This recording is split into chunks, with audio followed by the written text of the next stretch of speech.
Cette modernité, vous le constatez, est une usine à gaz, d'où le peu d'entrain à la construire et plus encore à la financer. Mais, et c'est là le centre de la question, comment faire autrement si on entend vraiment sortir de l'impasse et de la guérilla actuelle? Comment faire autrement, sinon créer ces fonds et les alimenter? Ce que l'on attend du gouvernement, c'est une réponse claire à cette question. Veut-il mettre en place un système de financement pérenne du service public en milieu rural? Si oui, il doit, pour ceux qui relèvent de sa seule responsabilité, en tirer les conséquences budgétaires, pour ça l'éducation nationale par exemple, et pour les services assurés par les acteurs du marché concurrentiel, il lui faut chiffrer le surcoût service public mis à leur charge et en prévoir le financement. Nous en sommes loin, même là où ce serait le plus simple, comme avec la Poste, qui, et ce sera pour ma conclusion, qui me servira d'exemple. Les estimations du surcoût service public de la seule présence postale territoriale oscillent, tenez-vous bien, entre 70 et 700 millions d'euros. Si le chiffre de 350 à 400 millions d'euros est le plus souvent retenu, c'est que c'est le plus répété. Le fonds de péréquation territoriale créé par la loi postale, lui, est alimenté à hauteur de 130 millions d'euros, mais de manière virtuelle, puisqu'il représente la compensation par la Poste des exonérations de fiscalité locale dont elle bénéficie. Donc c'est de l'argent qui est dû aux collectivités locales. Ce fonds, créé pour éviter à la Poste d'être accusée par les banquiers de bénéficier d'avantages concurrentiels indus, est donc aussi précaire que les exonérations.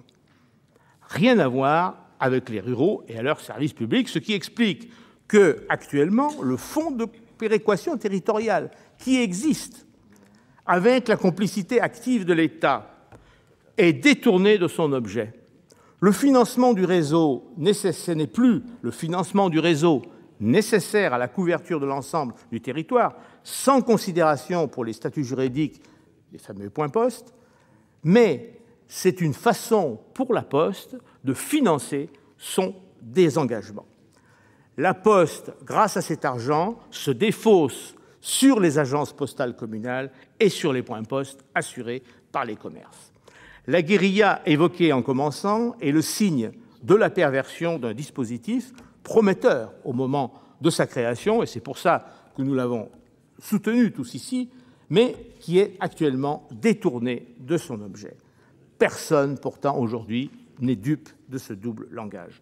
Monsieur le ministre, ce dont les ruraux ont besoin, c'est précisément de l'abandon de ce double langage. Si tout n'est pas possible, certaines choses sont possibles, et si on décide de les faire, il faut le faire continuellement. Les ruraux n'ont pas besoin de déclarations de principe, de chartes de bonne conduite et autres nuages de fumée supplémentaires, mais ils ont besoin d'actes. Je crois que la problématique est claire. Il faut financer le service public. Les outils pour y répondre sont identifiés, même s'ils sont compliqués, ils sont compatibles avec nos engagements européens. Alors, reste plus qu'à vouloir. Ma question, c'est celle-ci, Monsieur le ministre. Voulez-vous? Je vous remercie, Monsieur Collombat, et je vous félicite pour le respect du temps.